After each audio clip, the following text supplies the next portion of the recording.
श्री गणेशाय नमः. ओम गणपते नमः. तर आज आहे अंगारक संकष्टी चतुर्थी.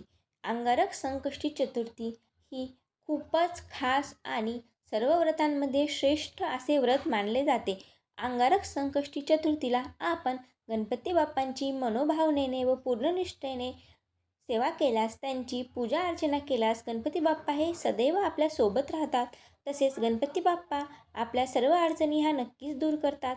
तर आजच्या या दिवशी तुम्हाला मी काही खास असे उपाय सांगणार आहे, जे केल्याने तुमच्या आयुष्यातील अडचणी ह्या नक्कीच दूर होतील. तर त्यासाठी तुम्हाला हा व्हिडिओ शेवटपर्यंत पाहावा लागेल. तर गणपती बाप्पांचा आशीर्वाद तुम्हाला सदैव लाभो हीच गणपती बाप्पांच्या चरणी प्रार्थना करते आणि आजच्या या व्हिडिओला सुरुवात करते. त्याआधी जर तुम्ही माझ्या चॅनलवर नवीन असाल तर व्हिडिओला लाईक करा आणि चॅनलला सबस्क्राईब करायला विसरू नका. व गणपती बाप्पांची कृपा तुम्हाला लाभावी यासाठी कमेंटमध्ये श्री गणेशाय नमः नक्कीच लिहा.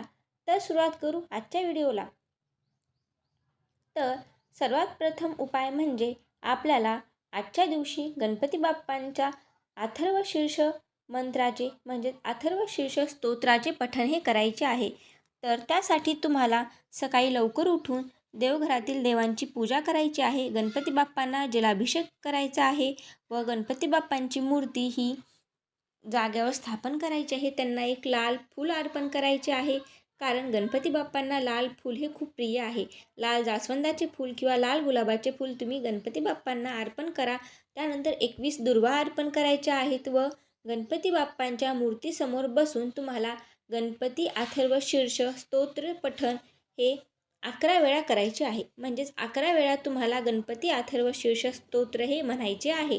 जर तुम्हाला येत नसेल तर तुम्ही मोबाईलमध्येही लावू शकता व शांत डोळे मिटून गणपती बाप्पासमोर बसून 11 वेळा ते मंत्र ऐकू शकता व मनातले मनात म्हणूही शकता.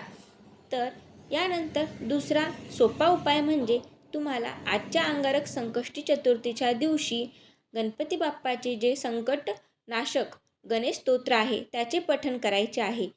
तर त्याचे पठण तुम्ही मराठीमध्ये देखील ते गणपती स्तोत्र आहे व संस्कृतमध्येही आहे. तुम्हाला जे सोपे वाटते ते तुम्ही म्हणू शकता. गणपती बाप्पाच्या मूर्तीसमोर बसायचे आहे, त्यांना लाल फूल दुर्वा अर्पण करायची आहे, स्वच्छ हातपाय धुवून घ्यायचे आहे. ही पूजा किंवा ही सेवा तुम्ही दिवसभरात तुम्हाला जेव्हा वेळ भेटेल तेव्हा करू शकता. तर तुम्हाला यासाठी गणपती बाप्पांच्या मूर्तीसमोर बसून हे गणेश स्तोत्र हे 21 वेळा म्हणायचे आहे. म्हणजेच आणि मनातली तुमची जी काही इच्छा असेल ती गणपती बाप्पांना सांगायची आहे. हे स्तोत्र म्हणत असताना तुम्हाला संकल्प देखील सोडायचा आहे. त्यासाठी तुम्हाला हातात एक लाल फूल घ्यायचे आहे, त्यात थोडे पाणी टाकायचे आहे, हळदी कुंकू अक्षदा टाकायच्या आहेत व तामणामध्ये ते पाणी सोडत असताना तुमचे नाव, कुळ, गोत्र व कोणासाठी तुम्ही हा संकल्प करत आहात त्यांचे नाव घ्यायचे आहे, कशासाठी करत आहात ते सांगायचे आहे आणि हे हातामध्ये उजव्या हातामध्ये घेतलेले जे काही फूल, अक्षदा, कुमकुम, पाणी आहे ते तामणामध्ये सोडायचे आहे व नंतर तुम्हाला डोळे मिटून शांत चित्ताने संकटनाशक गणपती स्तोत्रचे पठण हे 21 वेळा करायचे आहे. नक्कीच गणपती बाप्पा तुमच्या इच्छा ह्या पूर्ण करतील. आणि तिसरा आणि अगदी सोपा उपाय म्हणजे तुम्हाला गणपती बाप्पांच्या मूर्तीसमोर बसून ओम गण गणपते नमः, ओम गण गणपते नमः या मंत्राचा 21 वेळा जाप करायचा आहे. परंतु हे तुम्हाला 180 दिवस करायचे आहे. म्हणजेच आज जर अंगारक चतुर्थीपासून तुम्ही सुरू करत असाल तर तुम्हाला 180 दिवस हे असे ओम गण गणपते नमः या मंत्राचा जाप गणपती बाप्पांच्या मूर्तीसमोर बसून करायचा आहे. रोज करायचा आहे. रोज जर नाही केला तर प्रत्येक मंगळवारी, बुधवारी करू शकता. परंतु 180 दिवस हे पूर्णच करायला हवे. तरच तुम्हाला त्या जपाचे किंवा त्या नाममंत्राचे फळ हे भेटेल व गणपती बाप्पा तुमच्या सर्व इच्छा ह्या नक्कीच पूर्ण करतील. जो कोणी हे अंगारक संकष्टी चतुर्थीचे व्रत करतो त्याला 21 चतुर्थी केल्याचे फळ प्राप्त होते असे सांगतात.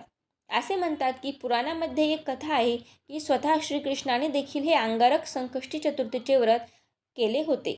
जर तुम्हाला आजचा हा व्हिडिओ आवडला असेल तर नक्कीच तुम्ही गणपती बाप्पांची पूजा अर्चना मनोभावे करा. तुम्हाला जर व्रत करणे शक्य नसेल तरीही तुम्ही हे तीनही उपाय करू शकता व तुमच्या अडचणी संकटापासून तुम्हाला नक्कीच मुक्ती भेटेल.